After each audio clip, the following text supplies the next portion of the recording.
लोग दिल्ली सल्तनत का पूरा रिवीजन करेंगे शुरू से लेकर के लास्ट तक। लेकिन स्टार्ट करने से पहले जो लोग नए हैं चैनल को सब्सक्राइब कर लीजिए, अपने दोस्तों को बताइए अधिक से अधिक चैनल के बारे में, और यदि वीडियो अच्छा लगे तो लाइक जरूर करिए, और यदि कोई डिसलाइक करते हैं तो वजह जरूर बता दीजिए कि आपने क्यों डिसलाइक किया। बेवजह डिसलाइक करने का कोई मतलब नहीं है। यदि कोई वजह है, कुछ कमी लगे आपको तो जरूर बताइए, हम उसको दूर करने का कोशिश करेंगे। तो चलिए देखते हैं, शुरू करते हैं। ध्यान रखना है कि इससे सारा क्वेश्चन आपका पकड़ में आ जाएगा, ऐसा कुछ नहीं है। ये बस एक रिवीजन की तरह है। आप पहले वाले वीडियो को देखे हो तो ठीक है, नहीं देखे हो तो पहले वो सब देख लीजिए, उसके बाद इसको देखिए। और यदि डायरेक्ट इसको देखते भी हैं तो आपका सारा क्वेश्चन पकड़ में आएगा नहीं। हाँ, एक तरह से रिवीजन हो जाएगा, इजी क्वेश्चन पकड़ में आ जाएगा। तो देखिए, सबसे पहले तो हम लोग देखेंगे मुस्लिम आक्रमण, भारत में मुस्लिम आक्रमण। तो हम वहां पर देख चुके हैं कि जो मुस्लिम आक्रमण है वो दो चरणों में हुआ। एक आपका अरब की तरफ से, अरबों की तरफ से, और एक आपका जो है वो तुर्कों की तरफ से। अरब आक्रमण की बात करेंगे तो मोहम्मद बिन कासिम ने आक्रमण किया कब? तो 712 ईस्वी में। ध्यान रखिए, ये ईयर कहीं 711 लिखा रहता है। कुछ इतिहासकार मानते हैं 711, कुछ इतिहासकार मानते हैं 712। कोई एक ही ऑप्शन रहेगा, जो ऑप्शन रहे देख लेना है। ठीक है, चलिए। अब इनका जो आक्रमण है वो किन क्षेत्रों पे था? तो सिंध क्षेत्र में, वर्तमान पाकिस्तान में चला जाएगा। फिर 713 ईस्वी में इन्होंने जो है मुल्तान पे आक्रमण किया। और हम लोग पढ़ चुके हैं कि जब मुल्तान पे आक्रमण किया तो बहुत अधिक सोना लूटा यहाँ से मोहम्मद बिन कासिम ने, इसलिए इसका नाम रख दिया क्या? स्वर्ण नगरी। ठीक, चलिए। अब मोहम्मद बिन कासिम ने ये जो जीते हुए क्षेत्र हैं, इन जीते हुए क्षेत्र में पहली बार जजिया कर लगाया। वहां के लोगों को दो ऑप्शन दिया कि या तो आप इस्लाम धर्म कबूल कर लीजिए, नहीं तो आपको जजिया कर देना पड़ेगा। ये जजिया कर तब देना है यदि आप इस्लाम धर्म कबूल नहीं करते हैं। तो यदि कबूल कर लेंगे तो ये कर आपको नहीं देना होगा। तो भारत में जजिया कर लगाने वाला पहला व्यक्ति ये है आपका मोहम्मद बिन कासिम। यहीं पर ध्यान रखिएगा, इन्होंने जो जजिया कर लगाया उससे ब्राह्मणों को, अपाहिजों को, बच्चों को, महिलाओं को मुक्त रखा था। लेकिन फिरोज शाह तुगलक उसने ब्राह्मणों पर भी जजिया कर लगा दिया। तो ये दो चीज फिलहाल ध्यान रखना है। पहली बार जजिया कर इन्होंने लगाया, लेकिन यदि बात करें ब्राह्मणों पर जजिया कर पहली बार किसने लगाया? तो फिरोज शाह तुगलक, जो कि तुगलक वंश का था। अब एक और हम यहाँ पे बताए थे कि ये जो अरबों द्वारा किया गया आक्रमण है, जो सिंध को जीता, मुल्तान को जीता, इसकी जानकारी हमें मिलती कहाँ से है? तो पुस्तक तो कई हैं, लेकिन सबसे अधिक जो प्रमाणिक है, ऑथेंटिक है, वो चचनामा। ठीक है, इसके लेखक अज्ञात हैं। मोहम्मद बिन कासिम के ही किसी सैनिक ने लिखा। किसने लिखा ये स्पष्ट नहीं जानकारी अभी तक प्राप्त हो पाया है।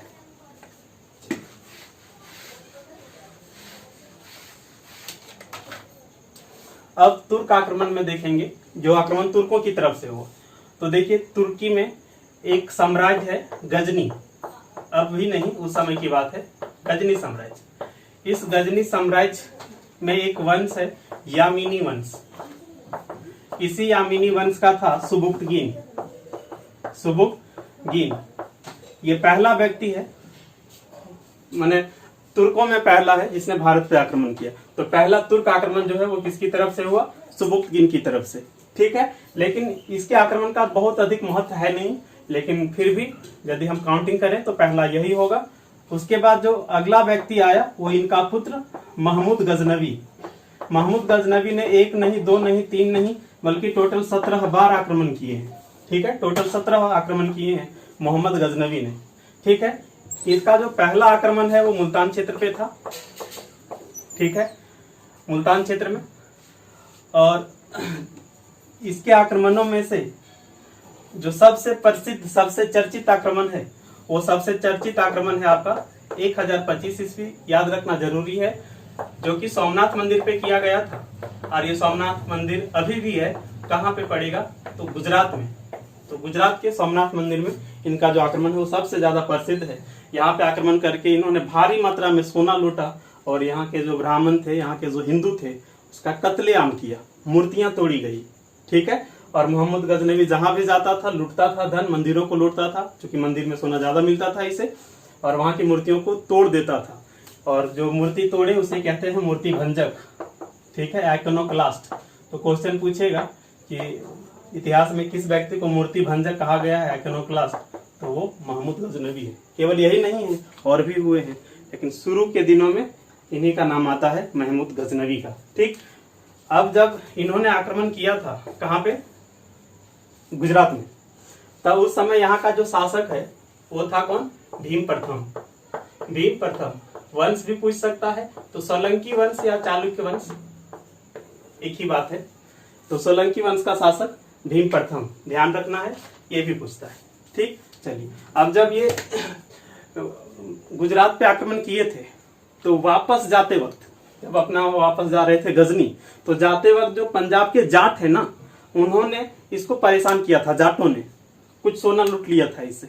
ठीक है, इसलिए जो अगला आक्रमण है वो जाटों के खिलाफ ही हुआ था 1027 ईस्वी में, पंजाब में जाटों के खिलाफ। ये भारत पे किया गया अंतिम आक्रमण था महमूद गजनवी का। ठीक है, अब यहाँ पे ध्यान रखना है कि महमूद गजनवी हो या मोहम्मद बिन कासिम हो या सुबुक्तगिन हो, ये सभी जो आक्रमण इन्होंने किए, इनका पर्पस था धन लूटना, धन लूटना, धन लूटपाट करना मुख्य उद्देश्य था।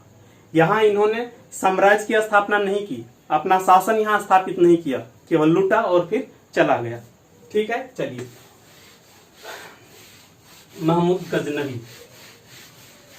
अब देखिए महमूद गजनवी की थोड़ा सा बात कर लें, तो ये बहुत बड़ा क्या कहेंगे, सेनापति, लुटेरा, आक्रमणकारी तो था ही था, लेकिन इसके दरबार में कई विद्वान भी रहा करते थे। ठीक है, और इसके दरबार में जो जो विद्वान रहा करते थे, लेखक इतिहासकार रहा करते थे, उसमें से कुछ कुछ नाम यहाँ पे देखिए। ये है फिरदौसी, इनकी रचना है, पुस्तक है शाहनामा, काफी महत्वपूर्ण है। उसके बाद अलबरूनी की बात करेंगे, तो अलबरूनी जो है, इनकी रचना है किताब उल हिंद या तहकीक या हिंद। ये अलबरूनी ही जो है साथ में आया था महमूद गजनवी के, भारत आक्रमण के दौरान अलबरूनी ही साथ था। और अलबरूनी ने उस समय का जो भारतीय जो सामाजिक जो परिदृश्य था उसके बारे में इस पुस्तक में लिखा है। तो उस समय के इतिहास का जानने का एक महत्वपूर्ण स्रोत है किताब उल हिंद या तहकीक या हिंद। ठीक है, और जब अलबरूनी यहाँ पर आए तो इन्होंने यहाँ पे आकर के जो पुराण है, हिंदू में जानते ही होंगे पुराण, संस्कृत में लिखा हुआ, इसका अध्ययन किया। ठीक है, और जब इसका अध्ययन किया मतलब समझ लीजिए संस्कृत भी तो सीखा होगा, ओबिया से सीखा होगा, और पुराणों का अध्ययन करने वाला ये पहला मुस्लिम था। कौन? अलबरूनी। सही, चलिए नेक्स्ट कुतबी, समझ गए। और ये दरबारी इतिहासकार था, ध्यान रखिए, इतिहासकार ये भी है, इतिहासकार ये भी है, लेकिन किसी एक को दरबारी इतिहासकार का दर्जा दिया जाता है। वो डिपेंड करता है कि जो शासक है वो किसको देता है दरबारी इतिहासकार का दर्जा। तो दरबारी इतिहास का दर्जा इसे प्राप्त था, कुतबी को। ठीक है, एग्जाम में सबसे ज्यादा रिपीट करता है ये कि अलबरूनी की रचना, और कौन जो है वो महमूद गजनवी के साथ आया था। सही, चलिए अब नेक्स्ट जो आक्रमण हुआ तुर्कों की तरफ से, वो हुआ मोहम्मद गौरी के द्वारा। मोहम्मद गौरी, अब मोहम्मद गौरी के बारे में थोड़ा सा जान ले यदि, तो गजनी साम्राज्य के अधीन एक छोटा सा राज्य था गौर। गजनी साम्राज्य के अधीन ही था एक छोटा सा राज्य, क्या? गौर। और ये कहाँ पड़ेगा गौर? तो वर्तमान में अफगानिस्तान में पड़ेगा। ठीक है, अफगानिस्तान में पड़ेगा वर्तमान में। ध्यान रखिए, अफगानिस्तान तुर्की से अलग है। उस समय जो तुर्क का गजनी साम्राज्य था ना, वो इस क्षेत्र को भी जीत लिया था, लेकिन अफगानिस्तान ज्योग्राफिकली तुर्की का हिस्सा नहीं है, राजनीतिक रूप से प्रभाव था। समझ रहे? नहीं समझ पा रहे थे? यहाँ पर देखिए, क्या भारत ब्रिटेन का हिस्सा है? नहीं, लेकिन ब्रिटेन वालों ने यहाँ पे शासन तो चलाया ना। ठीक उसी तरह से अफगानिस्तान तुर्की का हिस्सा नहीं है, लेकिन यहाँ पे शासन स्थापित किया था। तो मोहम्मद गौरी को हम अफगान मानेंगे, न कि तुर्क। ठीक है, वैसे आक्रमण की जब बात करेंगे तो उसको तुर्की के अंदर ही रखा जाता है। ठीक है, लेकिन इनका अपना मूल जगह देखिए तो अफगानिस्तान है। ये चीज अभी आगे काम आएगा।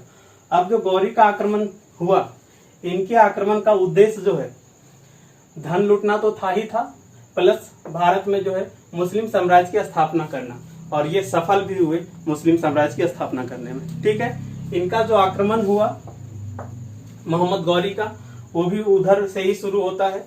वही पाकिस्तान वाले क्षेत्र से, ठीक है। और इनका पहला आक्रमण जो है वो वही मुल्तान में हुआ था, ठीक है। उसके बाद जो है बात करेंगे यदि मुल्तान में 1175 ईस्वी में इनका आक्रमण हुआ था। और उसके बाद जो है वो आपका गुजरात, ठीक है, 1178 ईस्वी में। ईयर ये सब बहुत महत्वपूर्ण नहीं है, जो बहुत ही महत्वपूर्ण रहेगा उसको हम बताते चलेंगे। तो यहाँ पे आक्रमण किया गुजरात में, और जब गुजरात पे आक्रमण किया तो यहाँ के शासक थे भीम द्वितीय। ध्यान रखिए, गजनवी के समय कौन थे? भीम प्रथम। लेकिन इनके समय में कौन है? भीम द्वितीय, या इन्हीं को कहते हैं बघेल भीम।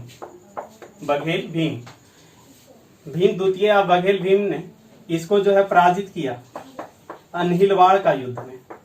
अनहिलवाड़ का युद्ध, ठीक है। ये अनहिलवाड़ जो है वो आपका गुजरात और राजस्थान की सीमा पे एक आबू पर्वत है, माउंट आबू पर्वत, जानते होंगे, दिलवाड़ा का जैन मंदिर है वहां पे। तो बस उसी के निकट है अनहिलवाड़, और वहीं पे आपका लड़ाई हुआ, ठीक। और इसमें जो है इस लड़ाई में गौरी बुरी तरह से हारे, भीम द्वितीय की विजय हुई। और गौरी की पहली हार है ये। क्वेश्चन पूछता है कि पहली बार गौरी को कौन हराया?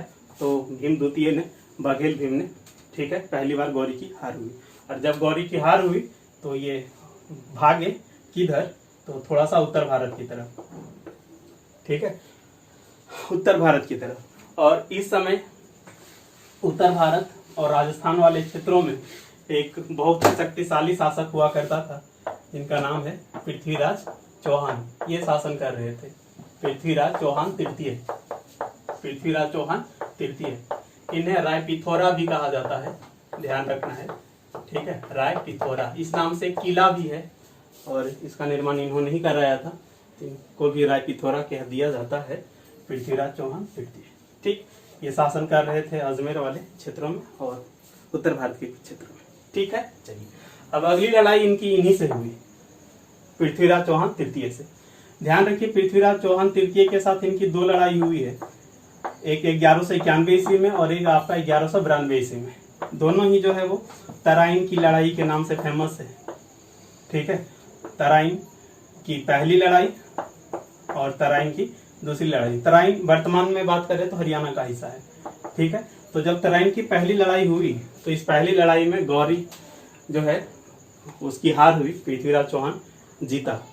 कई इतिहासकार ये मानते हैं कि इससे पहले भी कई बार युद्ध हो चुका है आपका पृथ्वीराज चौहान और गौरी के बीच, लेकिन एग्जाम के लिहाज से आपको यही दो आक्रमण मान करके चलना है।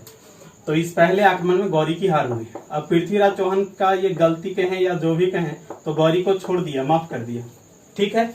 अब गौरी 1 साल के बाद वापस आके आक्रमण किया 1192 ईस्वी में, और इस समय जो है वो जयचंद की मदद से, ये जयचंद जो है वो कन्नौज का शासक था। कन्नौज वर्तमान में उत्तर प्रदेश में पड़ेगा, तो यहाँ का शासक था जयचंद। इसी की मदद से जो है वो गौरी जो है वो जीता, पृथ्वीराज चौहान की हार हुई, ठीक है। और इसके बाद जो है जब पृथ्वीराज चौहान की हार हुई तो फिर इसकी जो हत्या कर दी गई, पृथ्वीराज चौहान तृतीय की। हत्या हुई कैसे, इस संबंध में सारे इतिहासकार का अलग अलग मत है, उसको हम लोग डिस्कस किए हैं पहले, आप उस वीडियो को देखिए जरूर, ठीक। नोट्स में भी लिखा हुआ है।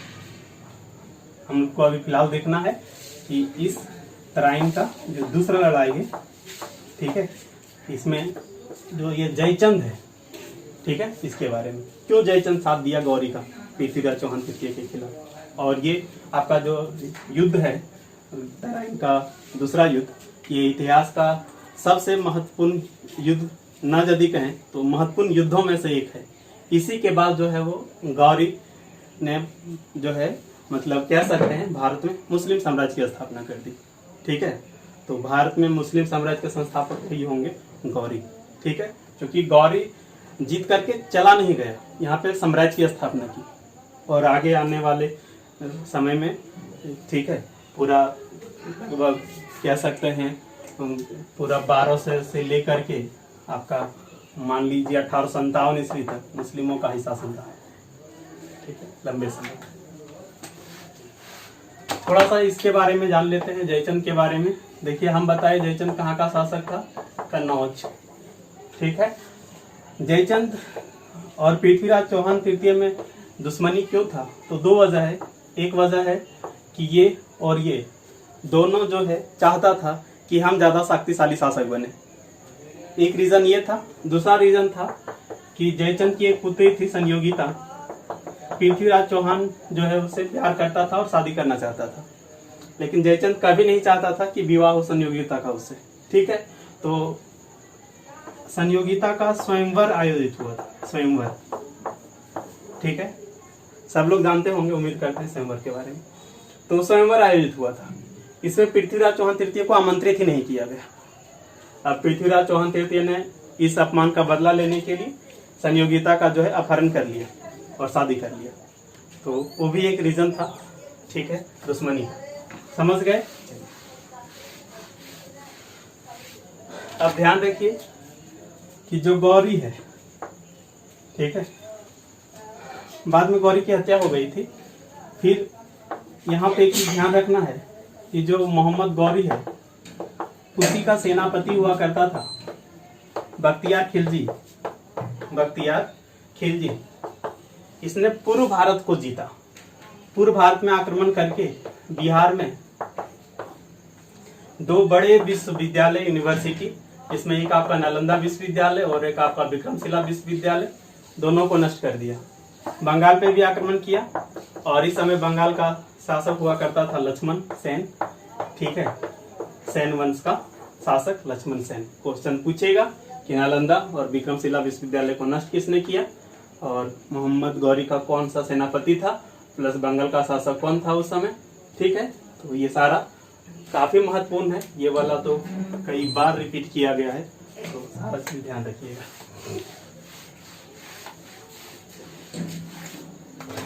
ठीक, अब यहाँ पर देखना है कुतुबुद्दीन ऐबक के बारे में। कुतुबुद्दीन ऐबक क्या है, तो गौरी का गुलाम था। गौरी का क्या था, गुलाम। ये गौरी अफगान क्षेत्र से है, जान रहे हैं। ठीक है, तुर्क के अधीन ही अफगान। और कुतुबुद्दीन ऐबक की बात करें तो मूल रूप से तुर्क का ही था। मूल रूप से क्या है, तुर्क का ही था, तुर्की क्षेत्र का था। और ये जो है वो क्या है, गुलाम था। आने वाले समय में जो है, ठीक है, जो गौरी के गुलाम थे उन गुलामों ने गौरी द्वारा जीते हुए क्षेत्र को आपस में बांट लिया। उसी क्रम में जो है कुतुबुद्दीन ऐबक को मिला कौन सा क्षेत्र, तो दिल्ली के आसपास वाला क्षेत्र। ठीक है, और कुतुबुद्दीन ऐबक ने उसी क्षेत्र में जो है दिल्ली सल्तनत की स्थापना की। और पहला जो वंश हुआ वो गुलाम वंश। तो यहाँ पे आप देख सकते हैं कि दिल्ली सल्तनत की स्थापना कुतुबुद्दीन ऐबक, और जो पहला वंश है वो गुलाम वंश। पहला वंश गुलाम वंश, खिलजी, तुगलक, सैयद, लोधी, पूरा ये सारा हम लोग अभी तुरंत देखेंगे। ठीक है, तो ये चीज यहाँ पे ध्यान रखिए कि भारत में मुस्लिम साम्राज्य की स्थापना करने वाला गौरी, लेकिन बोलेगा तुर्क साम्राज्य की स्थापना करने वाला तो कहेंगे कुतुबुद्दीन ऐबक, क्योंकि खुद गौरी मूल रूप से तुर्क का नहीं था। अब दिल्ली सल्तनत पे आते हैं और बस दिल्ली सल्तनत की ही चर्चा करेंगे।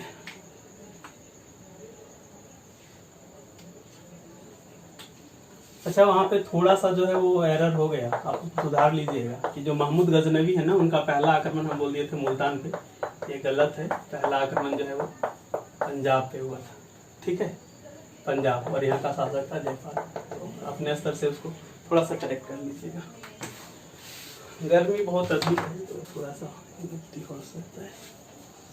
अब हम लोग यहाँ पे देखेंगे दिल्ली सल्तनत।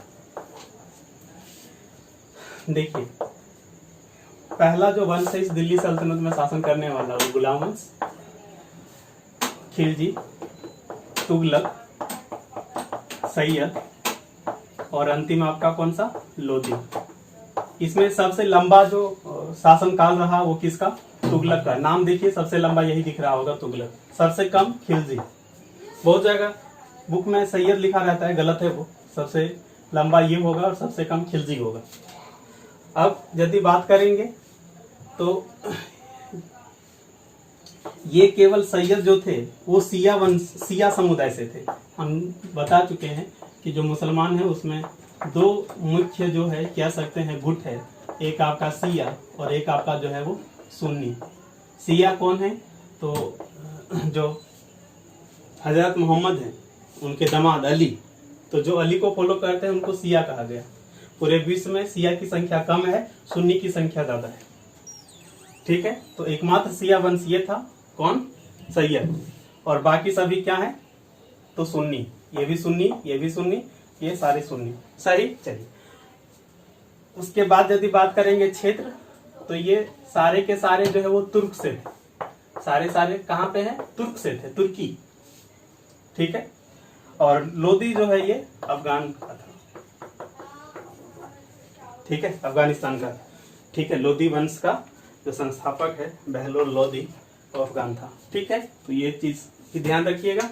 अब देखिए, हम लोग जल्दी जल्दी से देख लेते हैं इस गुलाम वंश। देखिए, इस गुलाम वंश की बात करेंगे तो शुरुआत 1206 और 1290 ईस्वी। पहला शासक कुतुबुद्दीन ऐबक, गौरी का गुलाम था ये। ठीक, अब कुतुबुद्दीन ऐबक की खासियत की बात करेंगे तो ये कुरान का पाठ बहुत अच्छे से कर लेता था, काफी स्वर के साथ, इसलिए इसका नाम रखा गया कुरान खां। ठीक, और ये खुद काफी उदार था, लाखों का दान दिया करता था, इसलिए इसे कहा जाता है लाख बख्श। बख्श का मतलब होता है छोड़ देना। हाथियों का भी दान दिया करता था, इसलिए इसे पील बख्श भी कहा गया है। पील माने हाथी समझना है। ठीक है, तो लाख बख्श, पील बख्श, ये सब इसी का नाम है। और यहाँ पे ध्यान रखना है कि ये जब शासक बने तो इन्होंने कभी सुल्तान की उपाधि नहीं ली, राजा की उपाधि इन्होंने नहीं ली, बल्कि स्वयं को सिपह सालार के नाम से ही संतुष्ट रखा। सिपह सालार का मतलब होता है सेनापति। ठीक है, तो बस गौरी का सेनापति ही ये कहलाना पसंद करता था, सुल्तान की उपाधि इन्होंने नहीं लिया। तो ये सारे कुछ विशेष चीजें यहाँ से। ठीक, अब यदि बात करेंगे किनके द्वारा बनाए गए भवन, तो 3 महत्वपूर्ण हैं। एक आपका जो है वो कुव्वत उल इस्लाम मस्जिद। ठीक है, दिल्ली में बना। ये उत्तर भारत का पहला मस्जिद है, क्योंकि इससे पहले दक्षिण भारत में भी एक मस्जिद बन चुका था। ठीक, तो कुव्वत उल इस्लाम मस्जिद कहा जाता है कि ये मस्जिद जहाँ पे बना, पहले यहाँ पे विष्णु मंदिर हुआ करता था। ठीक, और एक और है आपका 2.5 दिन का झोपड़ा, जो कि अजमेर में बना, और ये 2.5 दिन का झोपड़ा ये भी मस्जिद ही है। और यहाँ पे पहले जो है वो संस्कृत कॉलेज हुआ करता था। ठीक है, तो ये दिल्ली में और ये आपका अजमेर में। समझ गए? दिल्ली में ही जो है कुतुब मीनार का काम जो है वो शुरू करवाया कुतुबुद्दीन ऐबक ने अपने गुरु के सम्मान में, लेकिन पूरा करवा नहीं पाए, मृत्यु हो गई। और बाद में जो है इसको इल्तुतमिश ने पूरा करवाया। फिर फिरोज शाह तुगलक जो है वो एक मंजिला ढह गया था बिजली से, तो उसका फिर से पुनर्निर्माण कराया। 3 लोग हैं कुतुब मीनार, शुरू कराने वाले ये, पूरा कराया इल्तुतमिश ने, और बाद में ढह गया था तो उसको फिर से बनाया फिरोज शाह तुगलक ने। तो ये 3 शासक हैं। चलिए, कुतुब मीनार की ऊंचाई का भी पूछ देता है, तो 238 फीट, और मीटर में यदि बात करेंगे तो 72.5 मीटर होता है, कन्वर्ट करके देख लीजिएगा। ठीक है, मृत्यु इनकी हुई कैसे? तो पोलो खेलते वक्त जो है वो घोड़े से गिर के इनकी मृत्यु हो गई। ठीक है, पोलो या चौगान एक ही बात है, इसमें 4 खिलाड़ी होते हैं। पोलो, POLO, 4 अल्फाबेट 4 खिलाड़ी, ऐसा कोई कॉन्सेप्ट नहीं, लेकिन ये ट्रिक है, याद रख सकते हैं यहाँ से। पोलो क्वेश्चन ये भी पूछता है कि भारत में पोलो का जो खेल है वो कौन प्रचलित किया, कौन इसको फेमस बनाया, तो देख सकते हैं आप। ठीक है, यही गुलाम वंश कुतुबुद्दीन ऐबक। अब जब कुतुबुद्दीन ऐबक की मृत्यु हुई एकाएक, तो इसके बाद जो शासक बना वो इनका पुत्र था आराम शाह। जैसा नाम है आराम, काम भी वैसा ही था, केवल आराम करता था, अयोग्य शासक था। फिर इसकी हत्या करके जो है वो शासक बना अगला इल्तुतमिश। ये कौन था इल्तुतमिश? तो कुतुबुद्दीन ऐबक का गुलाम, दामाद भी था, कुतुबुद्दीन ऐबक का गुलाम था। फिर बाद में इसे खुश हुआ इसकी प्रतिभा को देख करके, तो अपनी पुत्री का भी शादी कर दिया था। तो इस तरह से गुलाम और दामाद दोनों है ये। और इसको बदायूं का जो है वो गवर्नर बनाया था। गवर्नर क्या, देखिए, जिस तरह से आप जानते हैं कि पूरा ये देश है तो राज्यों में बटा है, ठीक उस तरह से उस समय भी था कि जो पूरा दिल्ली सल्तनत है वो प्रांतों में बटा था। प्रांत में राज्य समझ सकते हैं, और प्रांत के हेड को कहा जाता था सूबेदार या कहें गवर्नर, ठीक जिस तरह से अभी राज्यपाल होता है उसी तरह से। इंग्लिश में तो गवर्नर अभी भी बोलते हैं। अब जब इल्तुतमिश शासक बना तो ध्यान रखिए, कुतुबुद्दीन ऐबक के समय में राजधानी जो है वो लाहौर हुआ करता। कहाँ पे? लाहौर। उसने राजधानी लाहौर क्यों रखा था? इसको एक्चुअल में अल्दोज से खतरा था। अल्दोज को गजनी वाला क्षेत्र मिला था, गजनी वाला क्षेत्र मिला था जब गौरी की मतलब मृत्यु हो गई थी, तो वो वाला क्षेत्र मिला था। तो वो अल्दोज बोलता था कि हम दिल्ली पे भी कब्जा जमाएंगे, ठीक है। तो उस खतरे से निपटने के लिए राजधानी वहीं पे रखा था, लाहौर में, ठीक है। और इल्तुतमिश जब बना शासक तो राजधानी को ले आया कहाँ पे? दिल्ली, सही। एक चीज और, कुतुबुद्दीन ऐबक ने कभी सुल्तान की उपाधि नहीं ली थी, जबकि इन्होंने जो है बगदाद के खलीफा से सुल्तान की उपाधि ली, प्लस सिक्के चलाए, 2 सिक्के चलाए, टंका और जो है आपका जीतल। टंका बना होता था चांदी से, सिल्वर से, और जीतल बना होता था किससे बताइए? कॉपर से। तो ये अपने सिक्के चलवाए, ठीक है, प्लस सुल्तान की उपाधि धारण की, समझ रहे हैं। और कई ऐसे कार्य किए अभी हम लोग देखेंगे जिसके कारण इल्तुतमिश को जो है वो दिल्ली सल्तनत का वास्तविक संस्थापक मानते हैं, वास्तविक संस्थापक। कुतुबुद्दीन ऐबक को संस्थापक मान ली और इसको जो है वास्तविक संस्थापक मानते हैं। बोलिएगा उसको क्यों नहीं मानते? वास्तविक सोचिए तो, वो सुल्तान तन का उपाधि लिया कहाँ, कुछ सिक्का उक्का कहाँ कुछ चलाया अपना, और इसने ये सारे काम किए, इसलिए इसे कहा जाता है वास्तविक संस्थापक। यहाँ से जो है भारत में मुसलमानों का प्रभुत्व या कहें दबदबा शुरू हुआ। एक क्वेश्चन ये भी इस तरह से पूछ देता है कि भारत में मुस्लिम प्रभुत्व की शुरुआत हुई किसके शासनकाल से? तो वो आपका इल्तुतमिश ही होगा, सही। चलिए अब ध्यान रखिए कि इन्हीं के समय में, इल्तुतमिश के समय में चंगेज खां का जो है, ठीक है, भारत पे आक्रमण तो नहीं कहेंगे लेकिन भारत की सीमा पर पहुंच गए थे। चंगेज खां क्यों पहुंचे थे?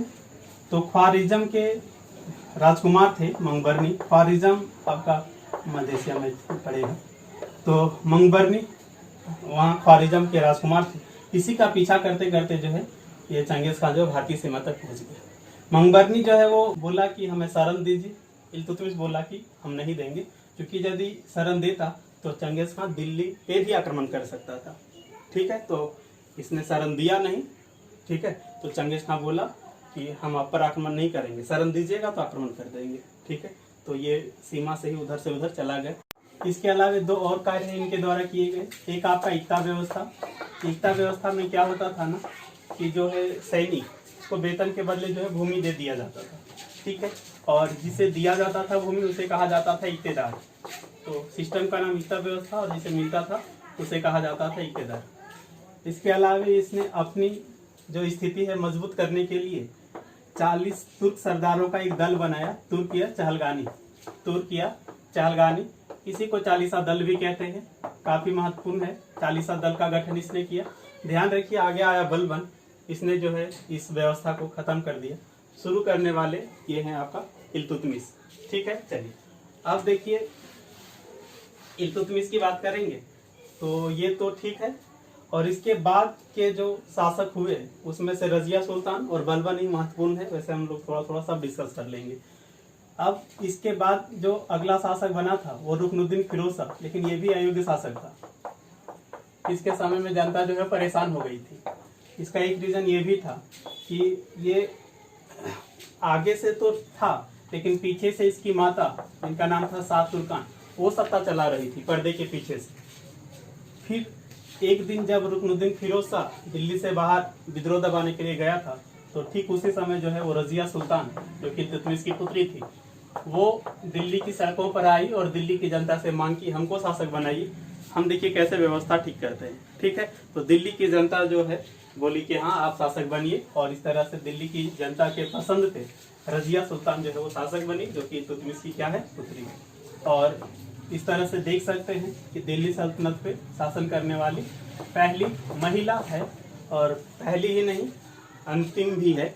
इसके बाद और कोई महिला दिल्ली सल्तनत पे आई नहीं, और पूरे यदि मध्यकाल में देखेंगे तो मुस्लिम में तो पहली महिला है। तो ये क्वेश्चन भी काफी महत्वपूर्ण है। अब देखिए जब रजिया सुल्तान बनी शासिका तो जो तुर्क सरदार थे, तुर्क सरदार वो खफा हो गए, क्योंकि तुर्क सरदार नहीं चाहता था कि एक महिला शासक रहे। और एक और भी रीजन था कि जो रजिया सुल्तान है पुरुषों जैसा व्यवहार करती थी, टोपी लगाती थी, कोट पहनती थी, घोड़े पे चढ़ करके जो है युद्ध क्षेत्र में जाती थी, इसलिए इसके नाम में सुल्तान है, नहीं तो फिर बेगम होता। तो इन सब से जो है वो तुर्क सरदार काफी खफा थे। एक और यहाँ पे रजिया सुल्तान के द्वारा थोड़ा सा कह सकते हैं गलत स्टेप लिया गया, और वो था ये कि जलालुद्दीन याकूत इनको ये बना दिया असुसाला का प्रधान। और ये जो है अफ्रीकी था, अबिसिनिया देश का था, अफ्रीका महादेश। असुसाला का प्रधान बना दिया, तुर्क सरदार और खफा हो गए। अब उसी क्रम में से जो भटिंडा पंजाब क्षेत्र में पड़ेगा भी, तो भटिंडा का सूबेदार था, ठीक है, कौन, तो अल्तुनिया, ये तुर्क था।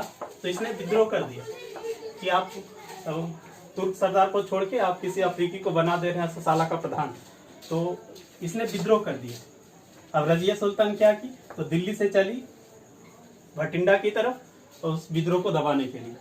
वहां जा करके जो है वो रजिया सुल्तान जो है मतलब कह सकते हैं पकड़ लिया गया, बंदी बना लिया गया, ठीक है, और इसकी हत्या हो गई जलालुद्दीन याकूत की, ठीक। और रजिया सुल्तान बंदी बन गई। और जब रजिया सुल्तान बंदी बन गई तो फिर क्या करती रजिया सुल्तान, शादी कर ली इससे, अल्तुनिया से, ठीक है।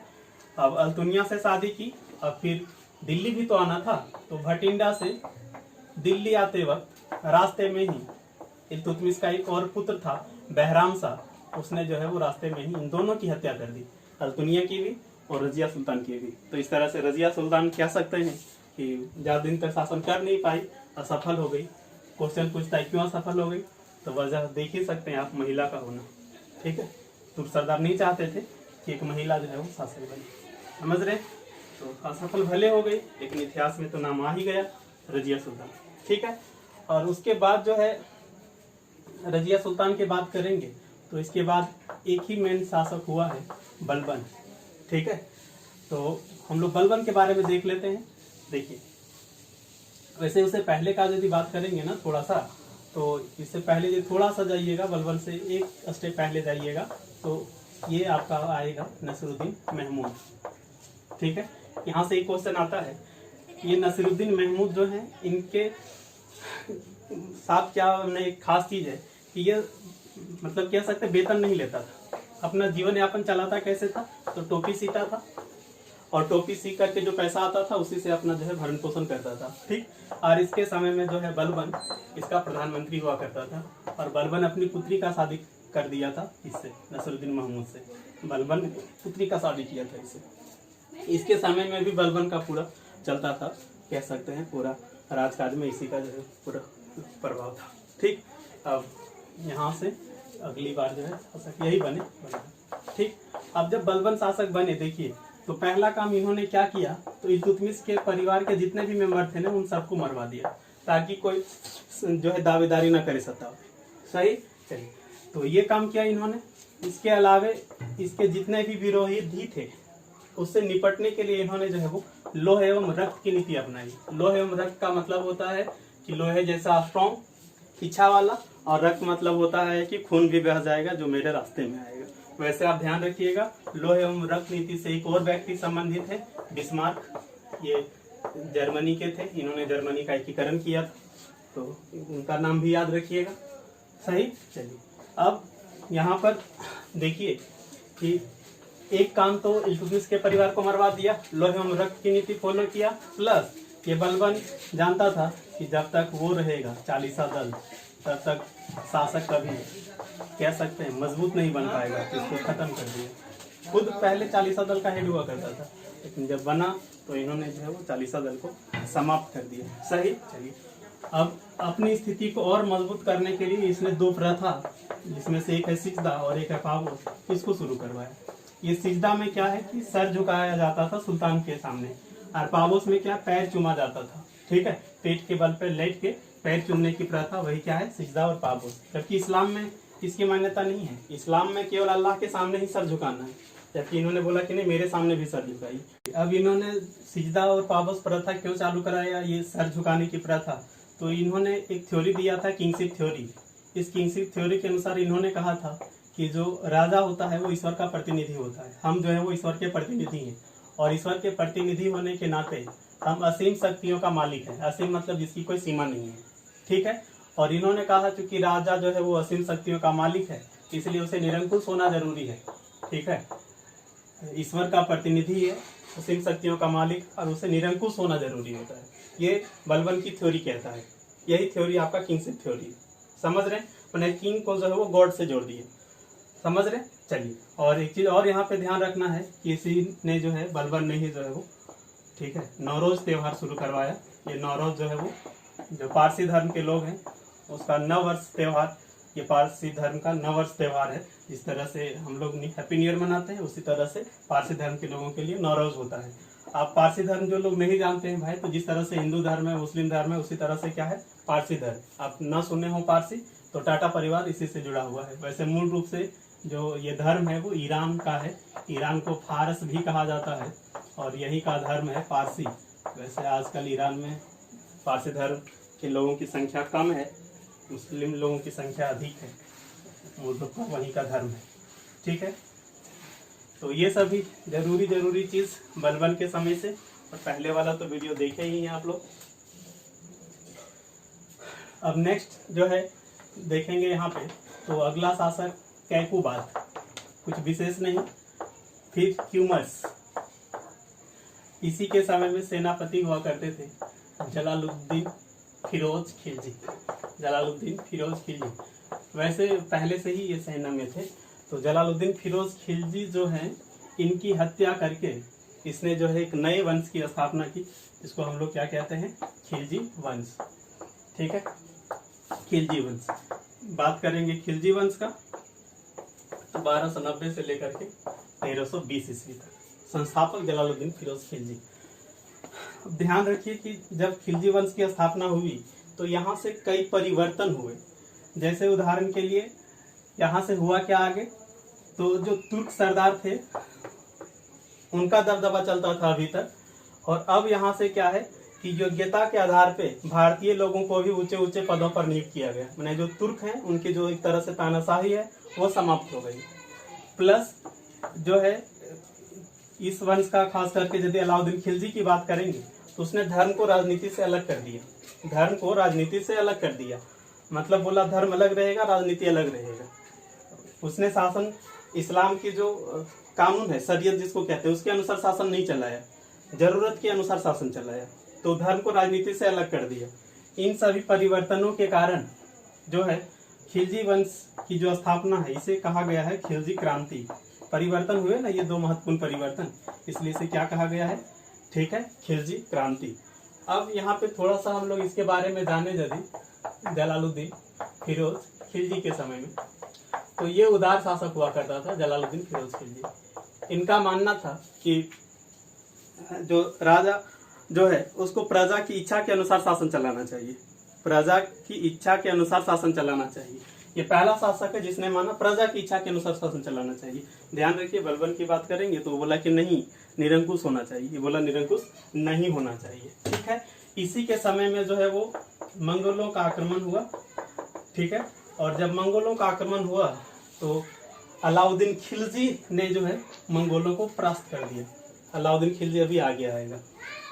अब बाद में जो है मंगोलों के साथ संधि हो गई और उलुग खां, चंगेज खां का ये पोता है उलुग खां, अपने 4000 सहयोगी या कहें सैनिकों के साथ भारत में ही बस गए और इस्लाम धर्म कबूल कर लिया। ठीक है, इस्लाम धर्म जो है वो कबूल कर लिया। और इन सभी लोगों को क्या कहा गया, नवीन मुसलमान। क्या कहा गया, नवीन मुसलमान।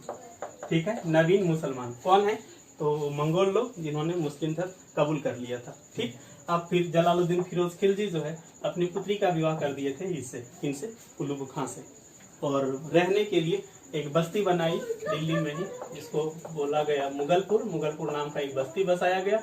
ये जगह आज भी है, आजकल इसको मंगोलपुरी बोलते हैं। समझ गए? तो क्वेश्चन पूछेगा किसके समय में नवीन मुसलमान अस्तित्व में आए, तो जलालुद्दीन फिरोज खिलजी। समझ गए? अब यहाँ पे ध्यान रखिएगा कि ये जो अलाउद्दीन खिलजी हम बोले थे, अलाउद्दीन खिलजी की जो पिता की मृत्यु बचपन में ही हो गई थी, तो लालन पालन जो है इन्होंने ही किया था। किसने, जलालुद्दीन फिरोज खिलजी ने। ये चाचा हैं, लालन पालन किया लेकिन पढ़ नहीं पाए, ये निरक्षर रह गए। ठीक है, निरक्षर होने के बावजूद भी काफी टैलेंटेड थे और इसकी योग्यता से प्रभावित होकर के जलालुद्दीन फिरोज खिलजी ने अपनी पुत्री का विवाह कर दिया इससे। तो ये चाचा तो ये भतीजा और पुत्री का विवाह कर दिया, तो दामाद भी हो गया कि नहीं, बोलिएगा हाँ दामाद भी हो गया। इस तरह से भतीजा और दामाद थे। इनके बचपन का नाम जो है वो अली था, कहीं गुरसाफ लिखा रहता है, कहीं अली गुरसाफ लिखा रहता है, तो देख लीजिएगा जैसा ऑप्शन रहे। ठीक है, चलिए अब जब शादी हुई ना, अपनी पुत्री का विवाह कर दिया, तो इसे जो है वो कड़ा, इलाहाबाद के नजदीक पड़ेगा, यहाँ का गवर्नर बना दिया, सूबेदार। समझ रहे हैं। अब अलाउद्दीन खिलजी क्या किया, देखिए कि कई क्षेत्रों को जीता, ठीक है, और वहां से काफी अधिक धन जो है वो इकट्ठा किया। उसी क्रम में इसने देवगिरी पे आक्रमण करके काफी धन इकट्ठा किया, और जब बहुत अधिक धन इकट्ठा कर लिया तब इसको लगने लगा कि हम शासक बने। ठीक है, फिर अपने चाचा या कहें ससुर को बुलाया कड़ा, और कड़ा बुला करके जो है वो धोखे से हत्या कर दी, और अगला शासक बना अलाउद्दीन खिलजी, जो कि दिल्ली सल्तनत का सबसे महान शासक कह सकते हैं अलाउद्दीन खिलजी। देखते हैं कि क्यों इसको हम लोग महान कहते हैं अलाउद्दीन खिलजी को। देखिए, ठीक है, अलाउद्दीन खिलजी जब शासक बना तो आप देख सकते हैं ना, चाचा को मार के बना। इन्होंने किया क्या, सबसे पहली बात तो ये ध्यान रखिए कि इसने अपना जो राज्याभिषेक है वो बलबन के लाल महल में करवाया। मतलब बलबन को थोड़ा सा फॉलो करता था वो, ठीक। और फिर इसने जो है बलबन के परिवार के जितने भी मेंबर थे उन सबको मरवा दिया, सही। और आगे कोई विद्रोह ना करे इसलिए इन्होंने क्या किया, तो शराब के बिक्री और उपयोग पे बैन लगा दिया। बाकी जितने भी नशीले पदार्थ हैं, इसके अलावा पार्टी करने पे बैन लगा दिया, क्योंकि ये मानता था कि यदि लोग पार्टी करेंगे तो फिर मेरे खिलाफ लोग षड्यंत्र रचेंगे। इसके अलावा जो अमीर हैं, मतलब सरदार कहें या अमीर कहें, अधिकारी वर्ग, इसके विवाह आयोजन पर बैन लगा दिया। ठीक है, मैंने विवाह से संबंधित जो फंक्शन किया जाता है उस पर बैन लगा दिया। ये सभी विद्रोह से बचने के उपाय थे अलाउद्दीन खिलजी के। समझ गए। चलिए अब हम बात करेंगे यदि अलाउद्दीन खिलजी की, तो इनकी देखिए दो इच्छा थी। एक तो इच्छा थी, नया धर्म चलाना चाहता था ये, कि हम एक नया धर्म चलाएंगे। ध्यान रखिए, ये नया धर्म चलाना चाहता था क्यों, देखिए थोड़ा सा पहले जाइए। जब अलाउद्दीन खिलजी शासक बना था, ठीक है, तो हम पहले ही बता दिए इसने धर्म को राजनीति से अलग कर दिया था। ठीक है, इन्होंने खलीफा उलफा से कुछ कह सकते हैं सुल्तान की उपाधि लिया नहीं। ठीक है, सुल्तान की उपाधि नहीं लिया खलीफा से, बोला हमको खलीफा से उपाधि लेने का जरूरत है नहीं। बोल क्यों, बोले हम थोड़ी खलीफा के सहयोग से शासक राजा बने। इन्होंने कहा कि हम ईश्वर के सहयोग से भी नहीं बने। इन्होंने कहा कि राजा जो होता है वो ना तो ईश्वर के कह सकते हैं कृपा से शासक बनता है और ना ही किसी दूसरे के सहयोग से, बल्कि वो अपनी शक्ति, अपने पावर के दम पे शासक बनता है, और जब तक पावर रहे तब तक वो सत्ता में रहता है। ठीक है, तो ये सारा इनका कॉन्सेप्ट था। तो इन्होंने यहाँ पे एक चीज बोला कि हम एक नया धर्म चलाएंगे, नवीन धर्म चलाने की इच्छा थी इनकी, लेकिन बाद में इन्होंने वो त्याग दिया। और दूसरी इनकी इच्छा था कि हम विश्व विजेता बने सिकंदर की तरह, और इन्होंने उपाधि भी लिया सिकंदर यासानी, या कहें द्वितीय सिकंदर। ठीक, लेकिन जो इसके सहयोगी थे उसने कहा कि आप विश्व को जीतिएगा बाद में, पहले भारत को जीत लीजिए। ठीक है, तो अब यहाँ पर हम लोग इसी चीज को देखते हैं, इसके लिए इन्होंने क्या क्या किया अलाउद्दीन खिलजी। देखिए, आप यदि विश्व विजेता बनना चाहते हैं या भारतीय क्षेत्र को ही यदि आप जीतना चाहते हैं, तो उसके लिए सबसे पहले आपको क्या जरूरत पड़ेगा, एक मजबूत सेना का। अब देखिए इन्होंने सेना में क्या क्या सुधार किए। पहली बात तो इन्होंने अस्थायी सेना रखना शुरू किया।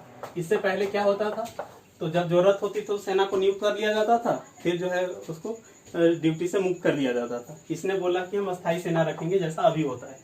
इसके अलावा सेना को नगद वेतन देना शुरू किया। इससे पहले भूमि दिया जाता था, हम लोग वहां पे देख चुके हैं, तो नगद वेतन देने की शुरुआत हुई, सही।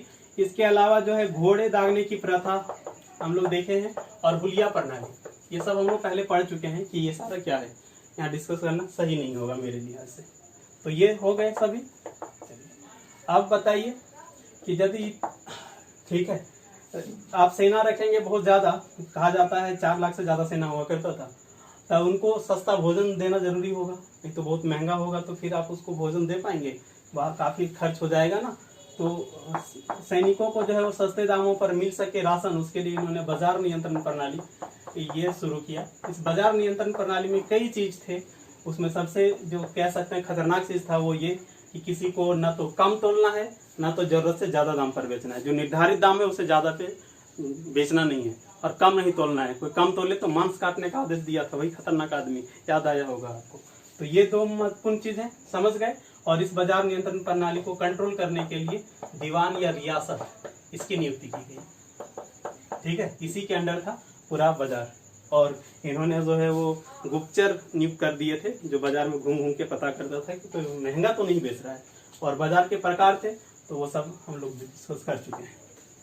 चलिए ठीक, अब वेतन देंगे, पूरा सिस्टम चलाएंगे, दूसरे क्षेत्रों को जीतेंगे, तो इसके लिए काफी अधिक मात्रा में धन की आवश्यकता होगी। तो उसके लिए इन्होंने भू राजस्व कहने का मतलब भूमि से जो राजस्व मिलता है उसमें सुधार किया इन्होंने। इसके अलावा इन्होंने क्या किया, तो यहाँ पर ध्यान रखिएगा कि राजस्व को कंट्रोल मतलब एकत्रित करने के लिए मुस्त खराज नाम के अधिकारी की नियुक्ति की। मुस्त खराज, ठीक है, टैक्स का दर बढ़ा के 50% कर दिया।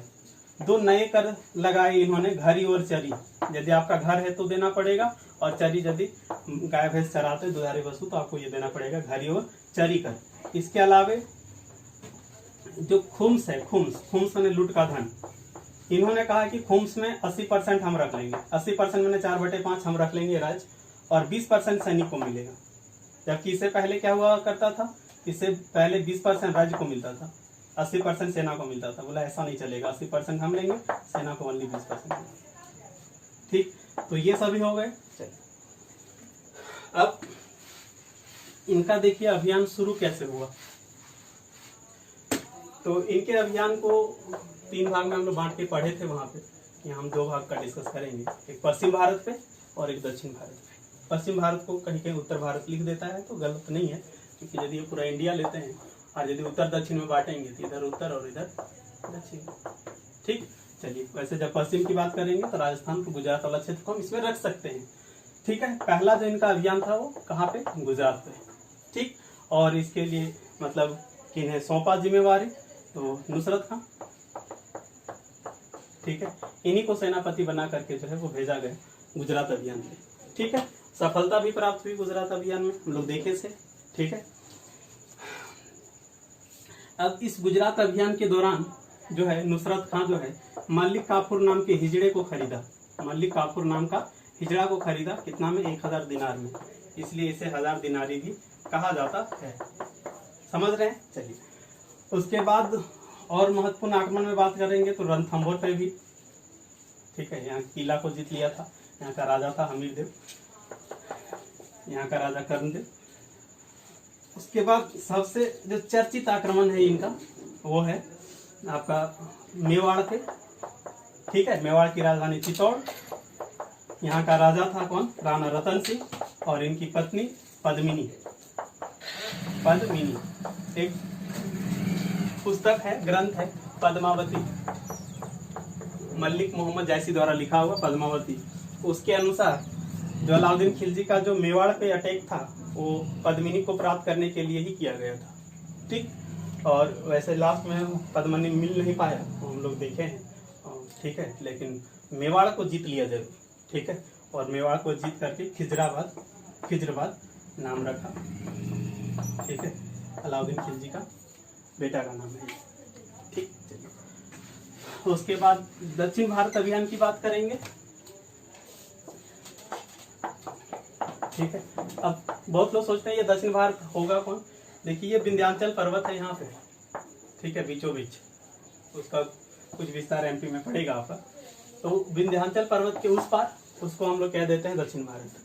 तो ये पहला ऐसा शासक था जिसने दक्षिण भारत पे आक्रमण किया। ठीक है, पहला जो इनका आक्रमण था वो देवगिरी पे था। ठीक है, देवगिरी। ध्यान रखिए, यहाँ का शासक इस समय कौन था, रामचंद्र देव। एक चीज और आपको ध्यान रखना है कि अलाउद्दीन खिलजी का जो दक्षिण भारत अभियान था उसका पर्पस था धन लूटना, ना कि वहां पे अपने राज्य की स्थापना करना। इसलिए लड़ाई किया, उसको मतलब हरा दिया, खुद जीता, और फिर बाद में समझौता कर लिया कि आप हमको इतना धन दीजिए, हम आपको अपना राज्य जो है, आपका राज्य है वो लौटा देंगे। ठीक है, तो बाद में समझौता कर लेता था। ठीक, ये रामचंद्र देव समझौता हो गया बाद में। उसके बाद जो है आपका वारंगल तेलंगाना क्षेत्र, राजधानी वारंगल। यहाँ का शासक था काकतीय वंश का रुद्र प्रताप द्वितीय। यहाँ भी समझौता हो गया, रुद्र प्रताप द्वितीय। और उसके बाद बात करेंगे तो आपका द्वार समुद्र, ठीक है, मालाबार, और लास्ट हुआ कहाँ पे जाकर के, मदुरई। ध्यान रखिए मदुरई को जीता नहीं जा सका, सैन्य रूप से यह अभियान जो है वो असफल हो गया। हालांकि धन मिला लेकिन पूरी तरह से जीत नहीं सका, कुछ समझौता हुआ नहीं। और ध्यान रखिए मदुरई की बात करेंगे तो वर्तमान में तमिलनाडु में पड़ेगा, और पहला शासक है जो वहां तक पहुंच गया, ठीक है। और ये पूरा दक्षिण भारत अभियान का जिम्मा किन्हें सौंपा गया था, मल्लिक काफूर, ठीक है, वही 1000 दिनारी, समझ रहे। अब यहाँ पे कुछ और चीज हम लोग यहाँ देखेंगे। यदि बात करेंगे जो भवन है, बिल्डिंग, उसके निर्माण से संबंधित, तो एक तो श्रीनगर है, इसी को अपनी राजधानी भी बनाया था। ध्यान रखिए दिल्ली का ही हिस्सा कहलाएगा श्रीनगर। इसके अलावा हौजिया खास बस्ती है, इसका मैंने कह सकते हैं बसाया इसको, ठीक। कुतुब मीनार में प्रवेश करने के लिए एक दरवाजा बनाया, और उस दरवाजे का नाम है अल्लाई दरवाजा, अलाउद्दीन नाम है ना इनका, तो अल्लाई दरवाजा। और कुतुब मीनार के जस्ट अपोजिट में एक मीनार बनाने का भी शुरुआत किया था, अल्लाई मीनार, पूरा नहीं करवा पाए और मृत्यु हो गई उनकी। तो ये सभी महत्वपूर्ण है, उसमें से ये काफी पूछता है, ध्यान रखिएगा, अल्लाई दरवाजा ये भी महत्वपूर्ण है, ठीक। चलिए अब यदि कुछ और बात करेंगे तो आक्रमणकारी होने के साथ साथ विद्वानों का भी सम्मान करता था, और इसके दरबार में अमीर खुसरो, आप इनका नाम जरूर सुने होंगे, अमीर खुसरो और हसन देहलवी, ये बड़े बड़े कविकार, इतिहासकार हुआ करते थे। हम लोग यहाँ पे थोड़ा सा अमीर खुसरो के बारे में जानेंगे। एक्चुअल में अमीर खुसरो जो है वो दिल्ली के टोटल 8 सुल्तानों के समय में रहा था, लेकिन इनके समय में दरबारी इतिहासकार का दर्जा था, ठीक है। तो क्वेश्चन पूछा किसके दरबार में था, तो अमीर मतलब अलाउद्दीन खिलजी के दरबार में था। लेकिन ये रहा कब कब, तो आपका उधर बलबन से लेकर के मोहम्मद बिन तुगलक, टोटल 8 होता है, उनके समय में ये रहे थे, समझ रहे हैं। लेकिन इनके समय में इसका वैल्यू ज्यादा था, इनको दरबारी का दर्जा, दरबारी इतिहास का दर्जा मिला था, इसलिए कोई एक नाम रहेगा चूज करना, तो हम अलाउद्दीन खिलजी ही चूज करेंगे। अमीर खुसरो जो है वो तबला और सितार के आविष्कारक माने जाते हैं। सितार की बात करेंगे तो पंडित रविशंकर, अभी जानते होंगे, ठीक है, पंडित रविशंकर, वैसे निधन हो गया पंडित रविशंकर का, एग्जाम में निधन नहीं हुआ, काफी पूछता है। और तबला तो सब जानते ही हैं, इनके आविष्कारक माने जाते हैं। इसके अलावा जो कव्वाली गायन शैली है, कव्वाली गायन शैली है, इसकी शुरुआत इन्होंने ही की है, समझ रहे हैं। और कई पुस्तक भी लिखे हैं इन्होंने, ठीक है। तो देखा जाए यदि तो बजाते थे, गाते थे और लिखते भी थे, ठीक है, अमीर खुसरो, ठीक। इनको तोता या हिंद कहा जाता है, तोता की तरह गाते थे, तो तोता या हिंद कहा जाता है, ठीक। अब अलाउद्दीन खिलजी के बाद जो है वो मुबारक खिलजी, ठीक है, मुबारक शाह खिलजी भी लिखा रहता है, समझ रहे। अपने पिता की भांति इसने भी जो है वो सेना को मजबूत बनाया और कई क्षेत्रों को जीता। शुरू में सफलता मिली, लेकिन सफलता का नशा इतना अधिक चढ़ा इन पर कि ये जो है भोग विलासी बन गए, ठीक है, भोग विलासी बन गए, समझ रहे हैं। और ठीक है, इतिहासकार बर्नी के अनुसार जो है वो ये दरबार में नंगा होकर के दौड़ा करता था। जो नग्न स्त्री पुरुष है उन्हीं का संगत इनको पसंद आता था, नग्न स्त्री पुरुष के साथ रहा करता था और दौड़ा करता था, समझ रहे, ठीक। इसके समय में एक और क्या चीज था, अलाउद्दीन खिलजी क्या बोला कि हम खलीफा से उपाधि नहीं लेंगे सुल्तान की, लेकिन इसने क्या कहा, देखिए एक कदम आगे बढ़ करके इसने बोला कि हम स्वयं जो है वो, ठीक है, खलीफा हैं, स्वयं खलीफा हैं। इसने बोला हम खुद खलीफा हैं, तो स्वयं को खलीफा घोषित करने वाला ये पहला है। अलाउद्दीन खिलजी ने कभी नहीं बोला हम खुद खलीफा हैं, वो बोला हम खलीफा से सुल्तान की उपाधि नहीं लेंगे। इसने बोला कि हम खुद खलीफा हैं, तो सुल्तान खुद को खलीफा घोषित करने वाला ये है आपका मुबारक खिलजी, ठीक है। अब खुसरो खां जो है ना, इसने मुबारक खिलजी की हत्या करके एक नए वंश की स्थापना की, जिसको हम लोग कहते हैं तुगलक वंश, सही। अब ये तुगलक वंश की बात करें यदि, तो पहले शासक होंगे यही खुसरो खां, लेकिन ध्यान रखिए शासक बना गयासुद्दीन तुगलक के नाम से, गयासुद्दीन तुगलक के नाम से। इसका एक और नाम गाजी मलिक भी है। गाजी का मतलब होता है काफिरों का वध करने वाला, और ये पहला ऐसा शासक है जिसने अपने नाम के पहले गाजी शब्द जोड़ा। ठीक, और ये अलाउद्दीन जैसा कठोर नहीं था, इसने जो है वो मतलब मध्यम मार्ग अपनाया कि बहुत ज़्यादा कठोर नहीं होना है।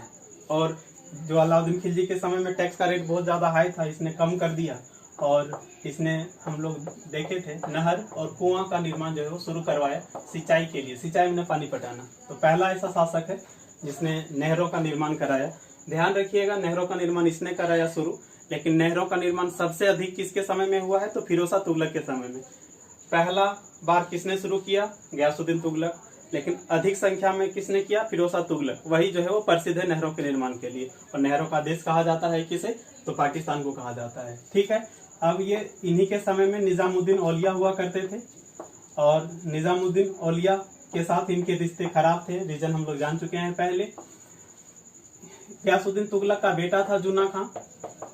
ठीक है, तो इसी जूना खां को जो है वो भेजा था दक्षिण भारत अभियान में, और जाकर के जूना खां जो है दक्षिण भारतीय क्षेत्रों को मिलाना शुरू किया। उसमें पहला जो था वो आपका तेलंगाना वाला क्षेत्र, राजधानी आपका वारंगल, पहली बार इसको मिलाया गया दिल्ली सल्तनत में। अलाउद्दीन खिलजी के समय में जीता गया था जरूर, लेकिन उसको मिलाया नहीं गया दिल्ली सल्तनत में, और इसके समय में क्या है, दिल्ली सल्तनत में मिलाना शुरू कर दिया गया। तो ध्यान रखिए पहली बार मिलाया गया तेलंगाना क्षेत्र, राजधानी वारंगल। सही, चलिए अब ये जो गयासुद्दीन तुगलक है एक बार गए थे बंगाल अभियान में, और वही बंगाल अभियान पे जब थे तब इन्होंने निजामुद्दीन औलिया को बोला था कि दिल्ली खाली कर दीजिए, नहीं तो आएंगे दिल्ली तो आपको जो है वो दंडित करेंगे।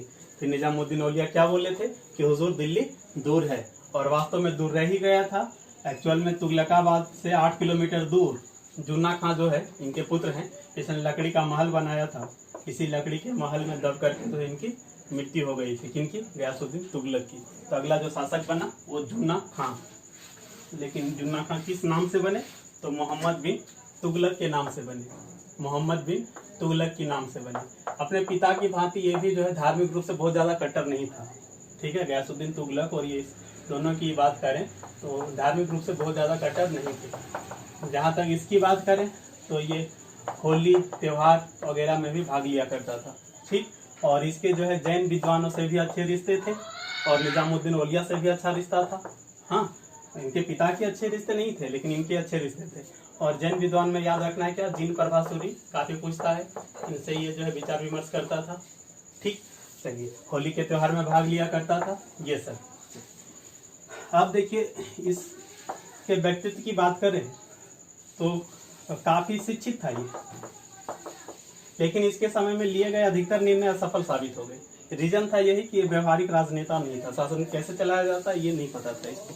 ठीक है, इसलिए इनको जो है हम लोग जानते हैं, ठीक है, कहते हैं बुद्धिमान मूर्ख शासक। ठीक, तो यहाँ पर देखते हैं कि इनके समय का जो सबसे महत्वपूर्ण 5 निर्णय है वो कौन कौन सा था। पहला देखिए कर की वृद्धि, ये 5 निर्णय फेल हो गए। पहला कर की वृद्धि, इन्होंने जो है वो गंगा और यमुना के दोया वाले क्षेत्रों में, ज्योग्राफी पढ़ेंगे पता चलेगा, ये गंगा बहती है और इधर नीचे से बहती है यमुना, यहाँ इलाहाबाद में जाकर के मिल जाती है। तो इसके बीच की जो भूमि है, 2 नदियों के बीच भूमि, उसी को दोयाब कहते हैं। तो गंगा यमुना के दोआब क्षेत्रों में जो है वो कर की वृद्धि कर दी और 50% कर दिया उसे। लेकिन दुर्भाग्य देखिए कि इसी समय अकाल पड़ गया, अब किसान कहाँ से दे पाएंगे। ठीक, अब जबरदस्ती भी किया गया किसानों से, तो किसानों ने जो विद्रोह कर दिया। और ये बात जो है मोहम्मद बिन तुगलक को लेट से पता चला कि किसान जो है वो विद्रोह कर चुके हैं। फिर इन्होंने स्थिति को सुधारने के लिए अकाल संहिता का निर्माण करा है। अकाल संहिता हम लोग पहले डिस्कस कर चुके हैं, अभी हम शॉर्ट में बताते जा रहे हैं। अकाल संहिता का निर्माण करा है। इसके अलावा इन्होंने जो किसानों को है ऋण दिया, जिसको क्या कहा जाता है, तकाबी। ठीक, और कृषि के विकास के लिए एक विभाग बनाया जिसको क्या कहा गया, दीवान या कोही, एक नया डिपार्टमेंट बना कृषि के विकास के लिए। ये सारा इसी से जुड़ा हुआ है, लेकिन ये काम इन्होंने लेट से किए, किसान विद्रोह कर चुके थे। ठीक, और कर तो मिला नहीं। कर की वृद्धि, नेक्स्ट बात करेंगे कर की वृद्धि।